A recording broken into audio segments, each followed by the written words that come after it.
As if the city of San Francisco isn't already crazy enough with its constant robberies and homelessness, there is more coming out of the city as a shocking footage shows a massive group of robbers with sledgehammers breaking into a jewelry store in Sunnyvale, California before taking off with the items. So, according to this news report, several suspects were caught after a police chase and no one was hurt during the robbery. So, as you could see here, this is going to show you what happens.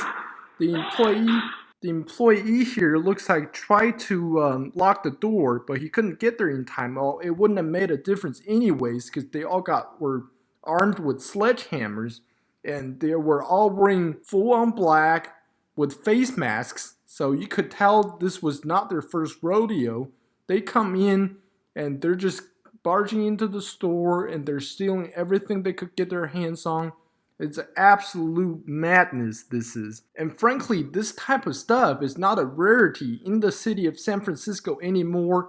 I mean, the citizens of San Francisco are getting used to this type of behavior, which is very sad because this is far from being normal. These people, they're just coming in like it's an average normal day and they're just, rushing to the counters. They're breaking everything they could get their hands on. They're stealing everything they could get their hands on. You know what's the worst part about this is that after they get caught, which several of them did, there is not going to be any consequences. These people are going to get released back on the street probably the next day, maybe in a few days. But I'm willing to bet that they're going to come back and they're going to be doing this type of stuff, this type of robbery all over again and probably multiple times because the judges and the prosecutors in the city, they're not going to prosecute these guys. These are the guys they're trying to protect, it seems, that, they're just allowing this to happen on a daily basis. So with that type of news becoming more frequent and the criminals are not getting punished in the city of San Francisco, it is not shocking news that a lot of major retailers are considering, and some of them have already announced their closures from the city of San Francisco. They're calling it quits, they're not coming back to the city, and this includes some stores and huge international chains like Macy's, who's been at their location for the past 95 years. I mean, 95 years, they survived past World War I, they survived past World War II, and they lived at the same location. And now, after COVID, after several years of bad policing, bad policies implemented by the corrupt officials of the city, they're finally calling in quits.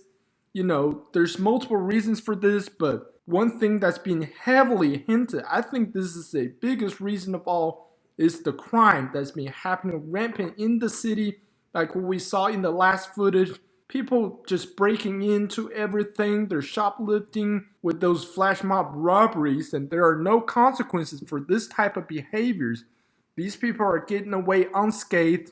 The city pretty much already decriminalized burglary and robberies, so this has caused small retailers as well as big retailers like Walgreens and Target to leave for years. And of course the city has said that's not the reason, but we all know that this is the reason. And that's been confirmed by the employees and managers of these stores. Everyone says it's the elephant in the room, which is crime. That is the reason for these stores leaving the city. But San Francisco and its politicians just seem to have other ideas, it seems like. What it really seems is like they don't care about their citizens, their taxpayers in the city, their normal, mom and pop stores, people who are trying to have just their decent, normal lives. They don't care about those people, but they care about protecting the criminals. It's a sad, sad world that we live in.